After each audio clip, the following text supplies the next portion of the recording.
À la une ce matin, alerte générale à l'hôpital, manque de personnel, service qui ferme. Le pire sera pour cet été, préviennent les soignants. Explication dans un instant.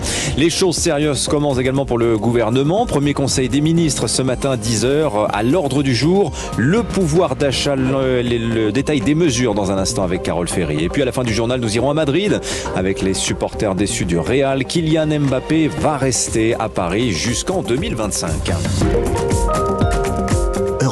Le journal vous est présenté par Romane Oquet. Bonjour Romane. Bonjour à tous. Une rupture d'accès aux soins d'ici l'été. Le risque est réel, imminent, même pour les professionnels de l'hôpital.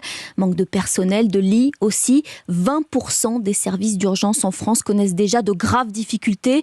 Et parmi eux, la moitié des plus gros CHU de France. Aucune région n'est d'ailleurs épargnée d'après la liste établie par SAMU Urgence de France. Bonjour Yasmina Katou. Bonjour. Spécialiste santé d'Europe 1, vous avez contacté des soignants dans toute la France qui décrivent un hôpital en danger et des patients en péril, Yasmina.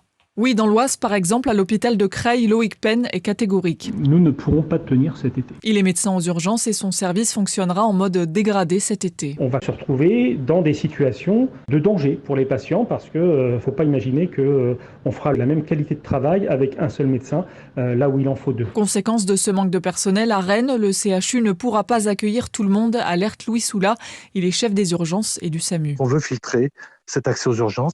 Le patient se présente devant un service d'urgence. Une procédure de régulation est mise en place pour éventuellement réorienter ce patient vers une offre adaptée. Pas de fermeture prévue à l'hôpital Avicenne de Bobigny en Seine-Saint-Denis où Christophe Prudhomme exerce en tant que médecin urgentiste. En revanche, il décrit une situation critique qui risque de s'amplifier. On appelle ça les hospitalisations brancards et ce sont les patients qui se surveillent entre eux. Heureusement que parfois c'est un patient qui appelle pour quelqu'un qui est sur le brancard d'à côté qui va moins bien et on peut réagir. Et nous craignons le pire pour cet été où il faudra bien quand même que les personnels prennent un minimum de vacances. Le pire, c'est que ces patients meurent à cause d'une attente trop longue, faute de personnel. Yasmina Katou, spécialiste santé d'Europe.